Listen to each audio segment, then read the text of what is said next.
I am excited to have a birth story from a birth preparation course student.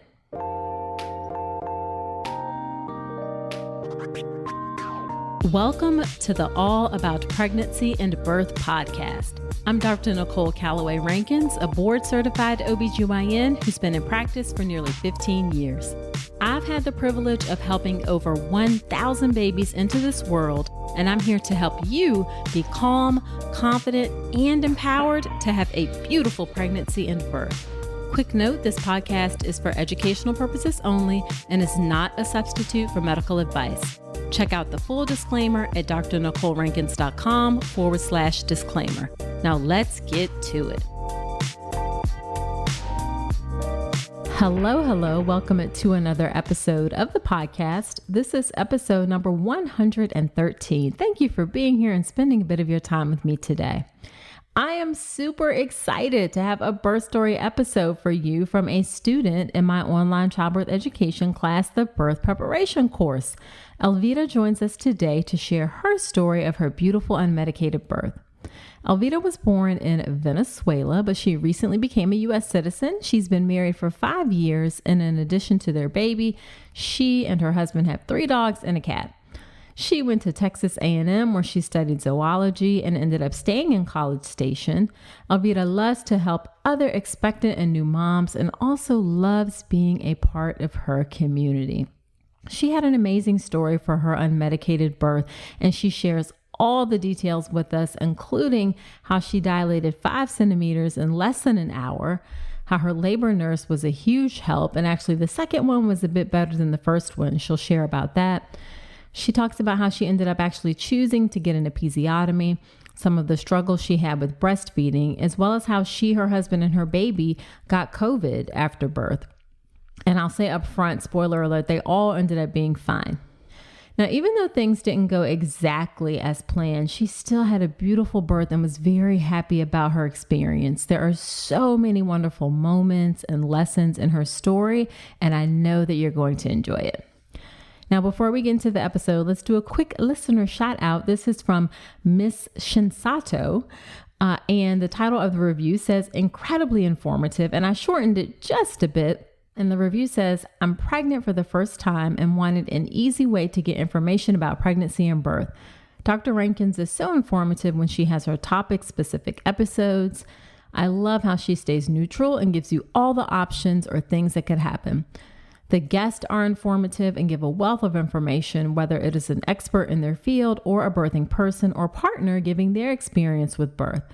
I also appreciate that Dr. Rankins stresses the importance of being prepared through prenatal education and sticking up for yourself during pregnancy and labor, especially for women of color.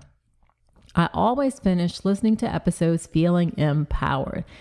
Thank you for that lovely kind review. I so appreciate it and appreciate you taking the time to leave that review in Apple Podcast. Always makes my day to hear that the podcast is helpful. Now, for anyone who wants to take it a step further in getting information and being empowered, then join me inside the birth preparation course, my signature online childbirth education class that gets you calm, confident, and empowered to have a beautiful birth. Nearly 1,000 mamas have gone through the course at this point, and I would be delighted to have you in the course with me as well. You can check out all the details of the course at drnicolerankins.com/enroll. All right, let's get into this birth story episode with Elvira.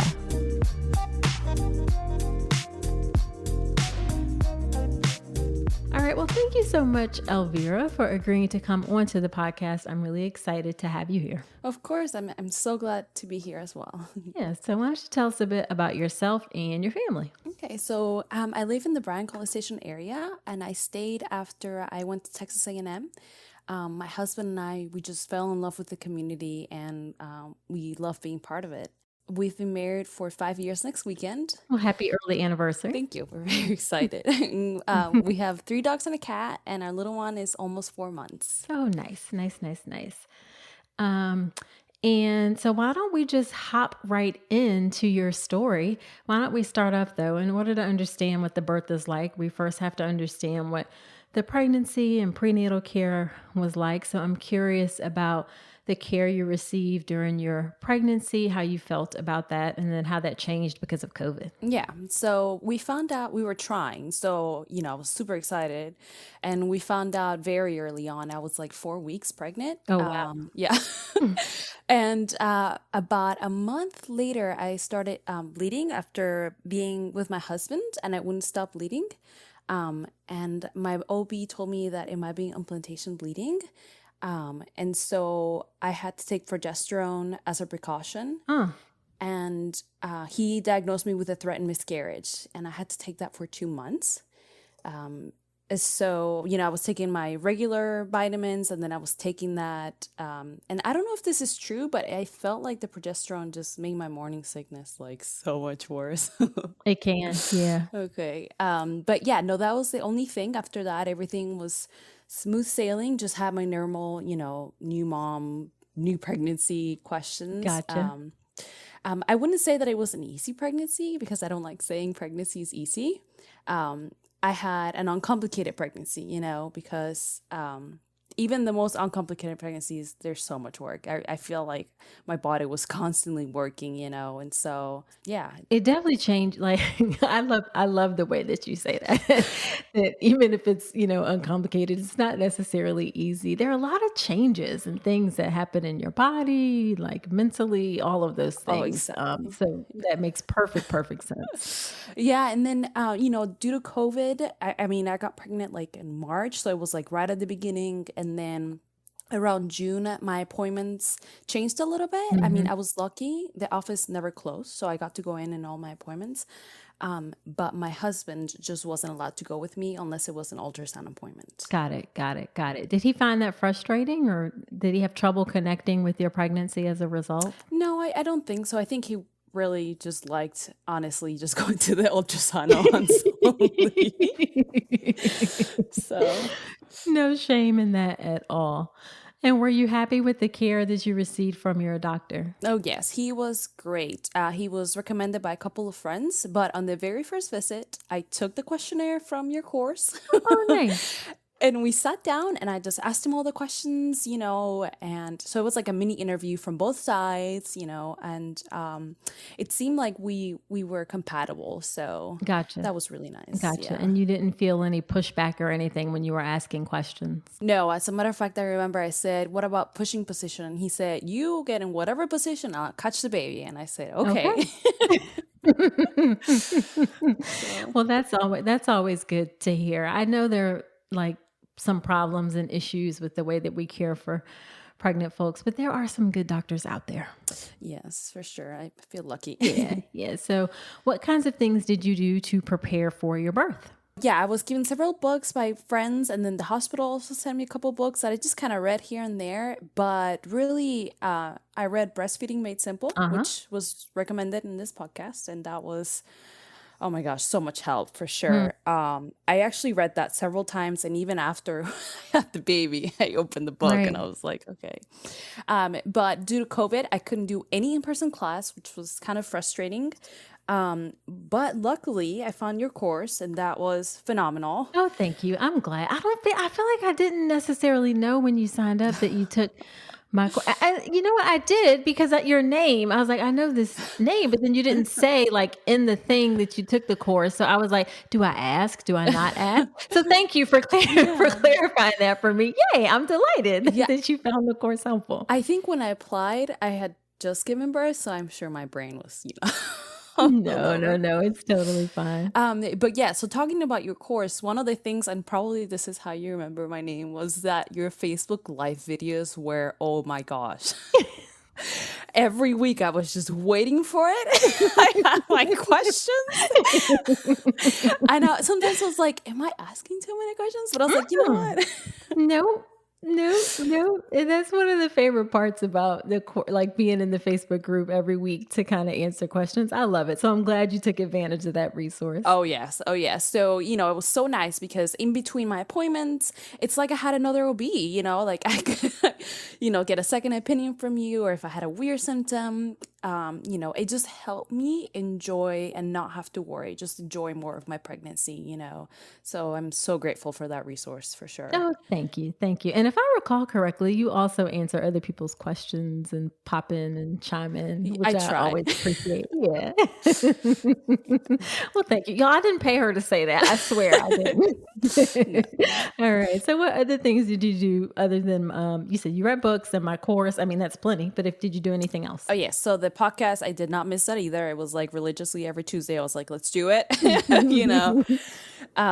And then I watched videos on how to push because I wanted on unmedicated birth. And then, so I watched videos on breathing techniques. I did prenatal yoga every day, or I went on a walk. So I try to stay, active as much as I could.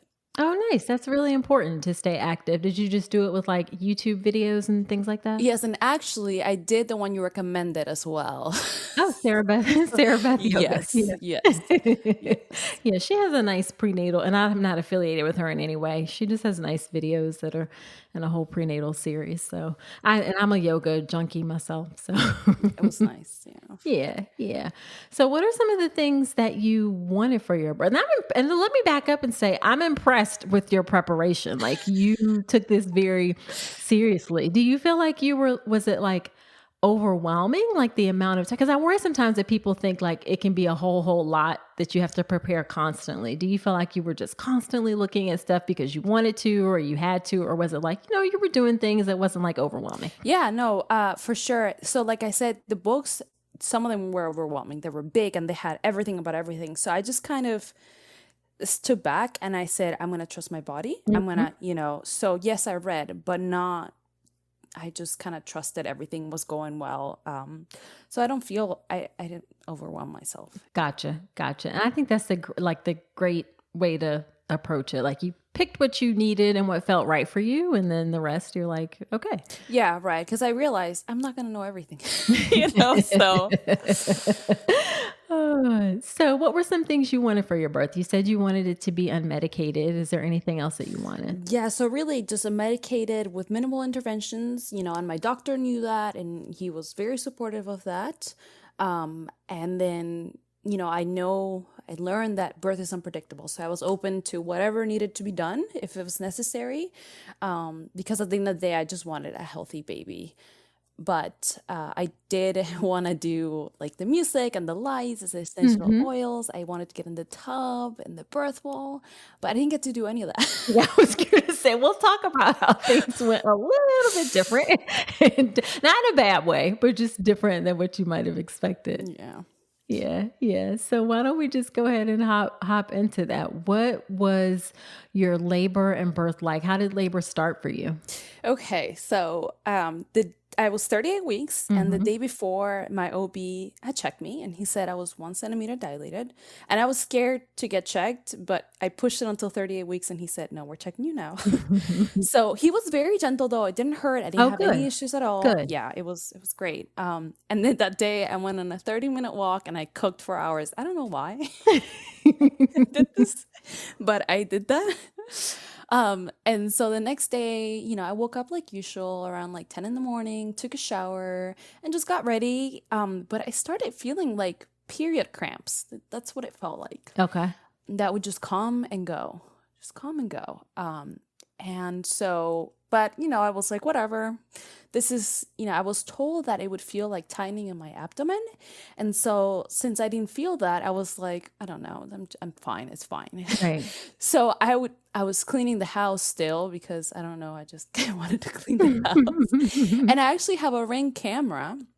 And so I went back and looked at the day, and I'm like changing couch covers, and then I would stop and like breathe through the contraction and then continue. Like when I saw it, I was like, clearly I was in labor. I mean, It was so obvious, but when I was in the moment, I was just like, whatever. Oh, wow. So were they just not that intense, or you just kept like doing your thing? Yeah, I just kind of ignored them, and then they were getting more intense. Then I called my mom and I said, Mom, this is kind of odd. And she's like, oh, that's what it felt like for me when I was in labor.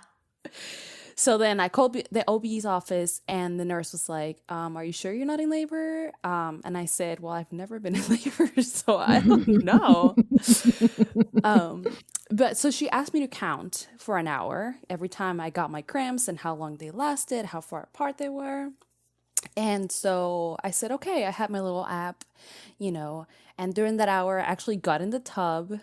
I called my husband, and I was just like, this is happening. I don't know what it means. And so he came home, and then I had 15 contractions in that hour. And then they were happening 46 minutes and lasted about 40 seconds. Okay. Yeah. So then I called back, and they were like, you need to come in. And while I was waiting, I started noticing that I was leaking fluid. Okay. And so the nurse checked me, and she's like, hey, you're 2 centimeters dilated. I see that you have fluid, but I can feel the bottom of your amniotic sac. So she's like, so it either broke at the top or there's like a small hole somewhere. Okay. But she could still feel it. So she was like, I'm going to go ahead and send you to the hospital for testing. She's like, you're not going to be admitted. You're just going to get tested, and then you're going to go home. And I was like, okay, right, that works for us.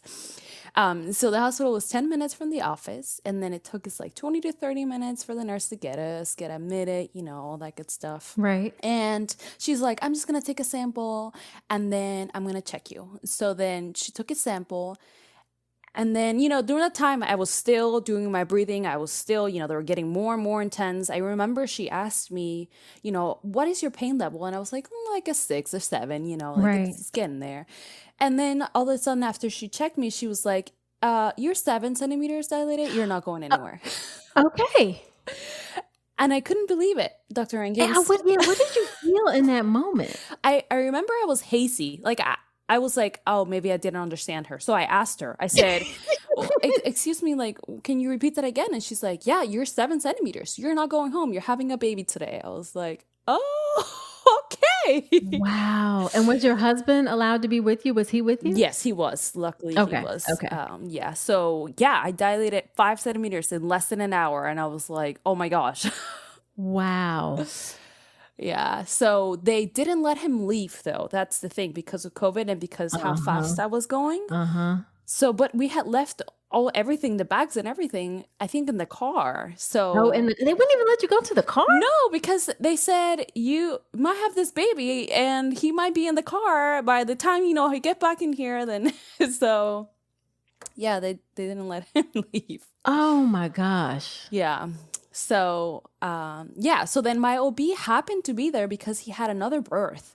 And so he wanted to check me. But before that, the nurse was saying something, and I don't know, I didn't really ask at the time, but she said, like, when my contractions were happening, the baby's heartbeat was not increasing at the same time. I'm not really sure. Either accelerations or decelerations or variable. I'm not sure. Okay. She was saying that she was concerned? Yeah. So she wanted to keep me sitting down. And the thing was that my contractions were so bad when I was sitting down. I did not want to sit down. I just wanted to keep walking. But she was like, no. And so I kind of was like arguing with her as much as I could. Right. And eventually I think I annoyed her enough because she went to the doctor, and the doctor was like, you know what? Just let her walk. Just, I guess it was long enough that he checked everything, and he was like, just let her be. Gotcha.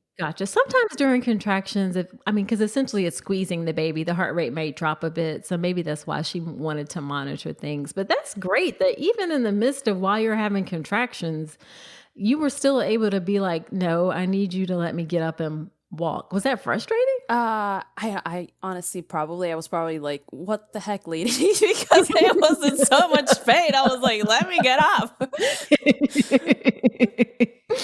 I can totally understand that. So then you were getting up and moving around. Yes. And so the doctor was like, okay, let's check you. Let's see what's happening. And so he said he wanted to break my water. And so I remember I was like, okay, like, let's talk about it. What are the pros and the cons, in between my contractions? And that time we didn't really talk about it. He just kind of decided he was going to do it. And so he just kind of told my husband, he's like, hey, watch this. And my husband said it looked like a big crocheting needle. And he just like went in there. It didn't hurt. It actually felt good. It was like so much pressure and just all this water came out. But I was not upset because there was, you know, trust in this relationship that we've been building. Right. And I just trusted that he had my well-being at heart, you know. Gotcha. So, yeah. So that was fine. Okay. Did he not answer your questions at all? Or was it just like, no, we just kind of need to do this? I think it was that, in that moment, it was that. And so whenever, and I don't know if it had to do with the results of the test, I'm not sure, because whenever the water came out, it was green. Okay. Yeah. Okay. Yeah. So that's a meconium. Yeah. Which can be a potential sign that babies are in distress. Most often they're fine, but okay. Yeah. Okay. And I did ask him, I said, you know, like, what does that mean? How does that change the birth? And he said, everything's the same still. We're good. So. Gotcha. Okay. So you said he broke your water and it felt better afterwards? Yeah. I just felt all the water coming out and I was like, I was relieved. I don't know. I don't know how to explain it. I don't know. No, I mean, it's interesting because a lot of times people say, this is why I love like, you know, talking to people, because sometimes people say that after your water breaks, things feel more intense. Do you feel like it felt that way at all? It might have been. I mean, I think 8 centimeters, so everything was super intense by then. You know, I don't know that. That's a good point. But at the moment, it felt better, if that makes sense. Right. What was your husband doing during this? How was he supporting you? He was answering all the questions for me because I would just look at him and he just knew like what I meant. He was prepared. I had prepared him. So he was so good for advocating for me. And I'll tell you a little bit about that towards the end. Sure. So yeah. And so we got a new nurse and oh my gosh, the new nurse she was extraordinary. She was so good. I felt like the first nurse would kind of use scare tactics and that just doesn't work with me. And so I was just like, she was like, I can only check your cervix at certain times. And, you know, she was just, I don't know. I just clicked better with the new nurse. It's amazing what the difference your nurse can make in your experience. Absolutely. I really feel like my birth was so much better because of that nurse. She was just amazing. So I got to 8 centimeters fast enough.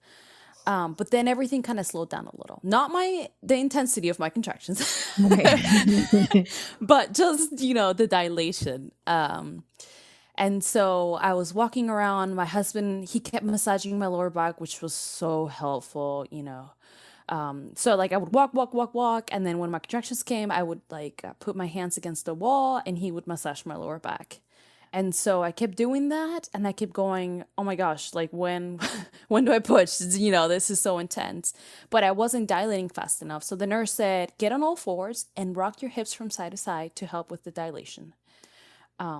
And so that helped. And I got moved to like 8.5 and then 9, you know, and then 9.5. But then I was like, I kind of need to push now. You know, like I feel, you know, I can't do this anymore. Yeah. Did it feel like an overwhelming urge to push, or were you just like, I just need this to be over with? So it was like when I got a contraction, it felt good to push, but I know that's bad. No, you know, I wouldn't say it's bad. It's just, it is what it is. That is not an uncommon thing that people feel. Yeah. So, but she's saying that when I was pushing, my cervix was getting swollen, and they didn't want that. So they were like, don't push while you have a contraction, which was so difficult. You know, because that's what I wanted to do. That's what my body wanted to do. Gotcha. Did they talk about the possibility of maybe like just sort of gently bearing down, like not full on pushing? Sometimes we tell people that. Did they mention anything like that? Or was just like, don't push? Yeah, she just said, focus on relaxing your body and don't push. Because I think I was just pushing too much. Got it. Yeah. So then I just focused on my breathing and I was like, okay. And then I feel like I was asking her to check me every 30 minutes, this poor lady, I swear. I was just like, check me. Which is funny because in my birth preferences, I outlined I don't want to be checked necessarily. And I got there and I'm like, check me.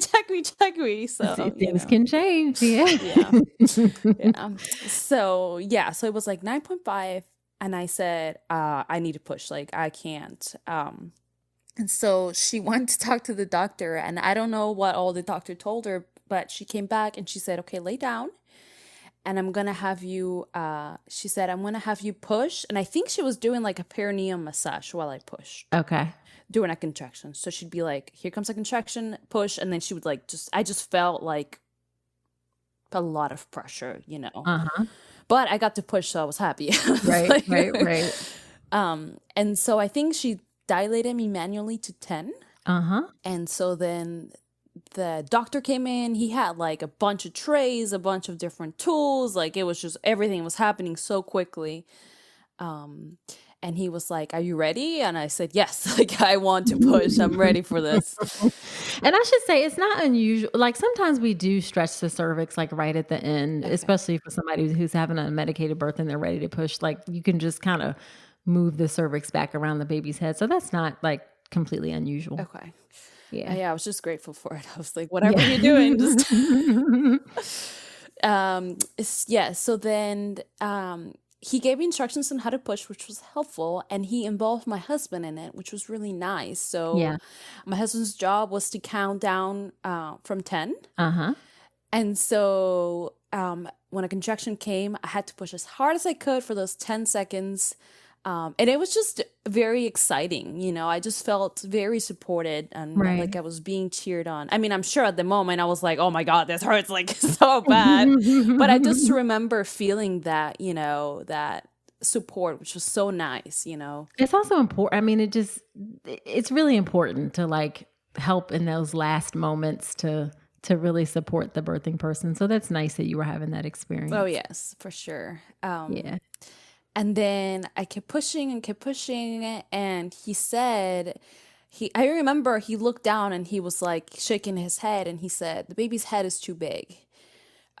So he said, you know, I can just cut a tiny bit, which reminded me in one podcast how you said that was the wording that they used, you know? Mm-hmm. Yeah. And so I straight up asked him, I said, you mean an episiotomy? And then he's like, yeah, we can do one if you want. And I said, no, let's just see how it goes. You know, we'll just keep pushing. And he's like, that's perfectly fine. You know, I just wanted to, you know, just give you that option. Okay. So then I was pushing more and more, and I was getting tired, and he offered it again, and he said, you know, if I just do a little tiny cut, your baby will be here now. And I said, you know what, let's just do it. Let's just go for it. I just remember I was tired, and I was like, that sounds really nice. Right. But the important thing is that it was your choice. Exactly. Mm-hmm. Yeah. And I really liked that. He really didn't push it. He just offered it to me, you know. So that was really nice. Gotcha.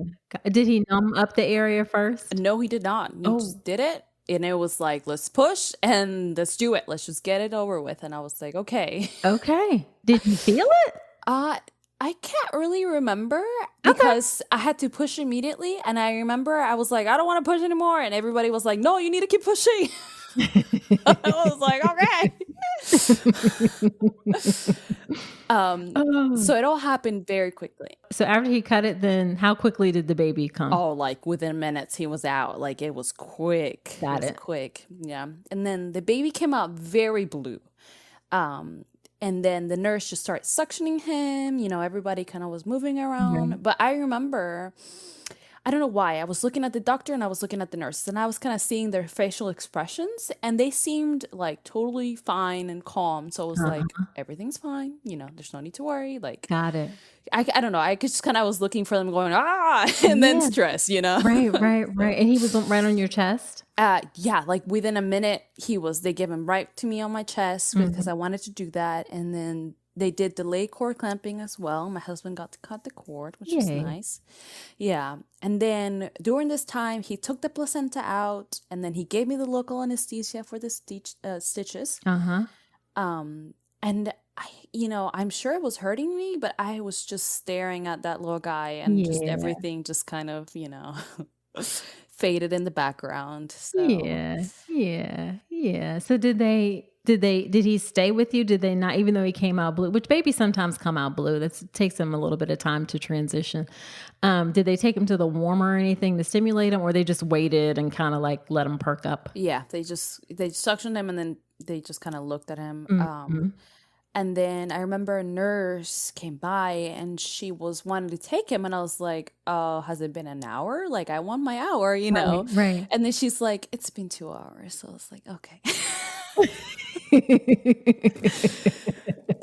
So, yeah. Oh, But well, good. yeah, they did all the testing in the room. And because of COVID, they didn't offer to do like what do you call it? When they take him to the, Oh, the nursery? yes, which was fine with Uh-huh. us. So he Yeah. stayed with us. Well, good, good, good, good. And I forgot to ask, did the hospital have tubs or anything? Were you planning to Oh, do anything like that? right. So because he broke my water, they didn't allow me to. And also they didn't want me to move to another room. Like at first they were like, "Don't worry, you're gonna get moved to your suite," because they have a like a non-medicated, suite, but I guess Gotcha. because everything moved so quickly. I mean, I had my first contraction at 10 in the morning. At by 9, he was in my arms. So, Right, right, right, right. So everything just moved pretty fast. yeah.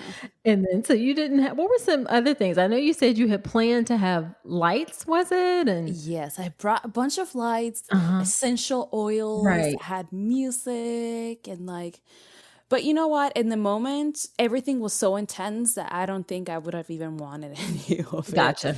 Gotcha. because my Gotcha. contractions were just on top of each other and it was just me focusing on my breathing the whole time. Mm-hmm. Mm-hmm. Mm-hmm. So what do you think worked best for you to help you manage the pain? The breathing, you said? Yeah, so I tried different breathing, but there was one, and that's why I was glad that I looked at different breathing techniques. Uh-huh. There was one that was pretty much just breathing in for 5 to 6 seconds and the breathing out for 6 to 7, and I just did that the whole time, just deep breathing in, deep breathing out. And I feel like, I would think to myself, it's only gonna last a minute. At the very when I felt like I can't do this anymore, I was like, it's probably halfway done already. I'm probably almost done with this contraction, and I just thought one less contraction, and I would envision my body every time I was doing a contraction moving the baby down, so the contractions were helping me. They weren't hurting me. It was helping me get to meet my baby. Exactly, exactly. And then how, because sometimes I wonder, like, you haven't seen birth before, so how you just visualize like just the process of your, or I mean, whatever you feel like it looks like for you of your baby coming down. Right. It was just like me essentially looking at my belly, like getting pushed down. I don't know if that's Got how it, that got it. works, No, but yeah, yeah, yeah. Well, that is awesome. That is awesome. So, what was the postpartum period like for you? I know specifically you had some issues with breastfeeding. yeah. So before I left the hospital, they looked at my latch and they were like, "Oh, your latch looks great." And I had read Breastfeeding Made Simple, so I understood the theory and the biology of breastfeeding. So I wasn't worried about my milk coming in or anything like that. I remember postpartum, I was counting his bowel movements and his feedings. So I was like, I'm pretty sure he's getting everything he needs. Um, but I was told that my nipples would harden, and like they would get used to that suckling. And looking back, I knew that wasn't true because I read enough. But I guess in the moment of the exhaustion, Hmm. I just kind of was like, okay, yeah, sure, they'll feel Right. better. And you hear somebody telling you something that, Exactly. Yeah. yeah, yeah, And yeah. so a couple weeks later, I was in extreme pain. I Oh, mean, every time I was feeding him, I was dreading it. My nipples had blisters all over them. oh, Yeah, I would curl my toes in pain, Dr. Rankings, every time I was feeding. oh. Yeah, I had read, don't give them the bottle if you're exclusive breastfeeding for 40 days. So I was like, I can't do it. I can't do it. I have to keep doing it. And it wasn't until it was the middle of the night and I was crying and my nipples were actually bleeding and I just completely broke down. I know, thought to myself, like, who am I doing this for? Like, I need to take care of myself first before I can take care of my little one. Right. So I sent my husband to get the pump, and I started pumping and just gave him the bottle until my nipples healed. Mm-hmm. And so it didn't even take a long time, and so in that time we just kind of looked at videos and found something that kind of worked for us and just kept practicing. And soon enough, I was in the groove with my little one, and he latched better.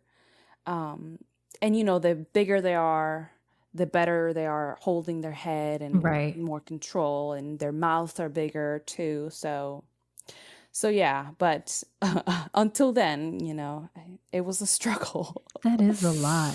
How long did it take you to get to that point where you felt better about it? Yeah, it was probably a couple of weeks of, just trying different things and finding what worked for us. Gotcha. Gotcha. Did you ever worry that did you ever consider like, I'm just not doing this anymore? Right. And that's why I think in my mind, I did a quick math of I can either wait the 40 days, and probably not even make it, or I can stop this now, take care of myself, and then continue breastfeeding.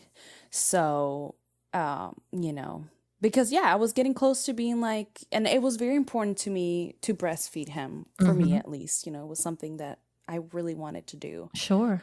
So I'm just glad that my husband, helped me and we figure things out. So yeah, absolutely. Did he take the bottle when you offered breast milk in the bottle? yeah, he didn't have any issues at all, Well, that's good. I'm glad you didn't have to deal with that. Yeah. I think, a lot of the stuff that we read are kind of like guidelines. And so, our babies are individuals. And so what might work for some might not work for others. And you just kind of have to find, what works for both of you. So Exactly. And now your baby's, you said 4 months old? yeah, and he's still breastfeeding. We're doing Okay. good. Yeah. All right. Now, do you work outside the home at all, or are you at home? Yes, I started work when he was like 3 months, and so, but he took the bottle just fine, so he does both. Gotcha. Yeah. Gotcha. And then, so do you have daycare or? Yes, he goes to daycare. Okay. I know I didn't say that I was going to ask about this before, but I know this is something that I hadn't, that people have some concerns about. How did you find a daycare that you felt comfortable with, especially with COVID? Oh, you know what? That's a good question. So what happened was my husband got COVID, and then I got COVID, and then the baby got COVID. Okay. Let's talk about that. I forgot to say that. Yeah. Yeah, so it was weird because my husband got a fever, and then a couple days later I got the fever, and then a couple days later my baby got a fever, and he was less than 3 months. So we had to take him to the ER, because they freak out if the babies are little. Mm-hmm. And so, but we all, had the usual symptoms, and then we kind of healed. And then I was like, okay, I guess he's fine going to daycare because he's already had COVID. Right. So. Okay. Wow. Were you scared or like, yeah. Did they test him for COVID like as soon as you went to the ER? Yeah. So to make matters worse, I had a fever less than 72 hours. So they wouldn't let me go in the hospital with him. So I had to be on a video call with my husband and try to talk to the doctors through the phone. Oh my goodness. Yes. And so because they wanted to do all sorts of testing, and I was like, well, he just has COVID. Right. So yeah, they did test him for COVID in there, and he tested positive. Okay. How high did his fever get? 101. So. Okay. But, first time mom, I was like, oh my God. Of course. Yeah, of course. Absolutely. Wow. Well, I'm grateful. I know you're grateful that the three of you recovered without any major incidents. Oh, for sure. Yes, definitely. Yeah. And do you know how, obviously y'all got it because your husband got it, but does your husband know how he got it? Yes. So it was through a coworker that he got it. So, gotcha. Because he works for a news station, so he has to go to work. So he was going to work. So And the coworker maybe felt like they couldn't take off or something like that kind of thing. It's weird because by the time you get your symptoms, you've kind of been. That's very true. That's a good point. Yeah, Yeah. Yeah. By the time you get the symptoms, you've already been contagious. exactly. So yeah. Yeah. Well, again, I'm glad that everything turned out well. So how do you feel overall about your pregnancy, your birth, and now the postpartum period? So postpartum for me was rough, but I feel like that's the same for everybody.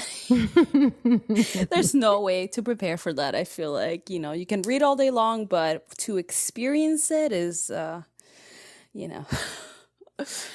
so. Yeah. Like my children are 11 and 13. There's nothing, and you don't want to scare people, but having a baby is just such a big adjustment to your life, and you can't quite picture what it'll be like until you're in it. Yes. So if I could, do it again, I would probably invest in that postpartum doula. Gotcha. Just somebody to help me and be with me those first 40 days or so, Gotcha. Did you have any help from family or friends or anything? So my in-laws stayed with us, I think a week or two, but after that, my husband thankfully got paternity leave for 2 weeks. Okay. But after that, it was just me and that little one. And so it was definitely overwhelming. What really helped me was that on Instagram, I started talking to my friend Jess, and she just had her baby 7 weeks ahead of me. I mean, she was just as new as I was, new first-time mom. Right. And we would just chat. It could be about anything and everything. It was like 3 in the morning, 2 in the morning. Right. And just knowing that there was somebody out there who was going through the same thing that I was just helped me so much. I don't know how to explain it, No, yeah. That sort of connection and community is really important. And it's great that you were able to find that even despite like COVID. Yes, for sure. I mean, I still talk to her. I mean, oh my gosh, yeah, so much help. I highly recommend that. Just find somebody who's in the same struggle, and who's surviving and survive together kind of thing, Right. So, because I mean, your partner, yes, they're there, but it's different, For sure. Well, I love it. So as we wrap up, what would be like your one favorite piece of advice that you would tell other women as they get ready for their birth? Yeah. So I feel like this could be used for both labor and postpartum. So, we always talk about how every pregnancy is different. And it's true. And also that means every child is different, So like I mentioned before, most of the information that you read or the advice that you get, just see it as guidelines, because you need to do what works best for you and your child, and just be flexible, and both labor and then postpartum, be flexible and learn with your baby. I love it. Well, thank you so much for agreeing to come onto the podcast. I am super excited that you shared your story and grateful that I could be a part of helping you get ready for your birth. Yeah, I'm really thankful for you. Yeah. All right. Well, you take care. You too. Thank you.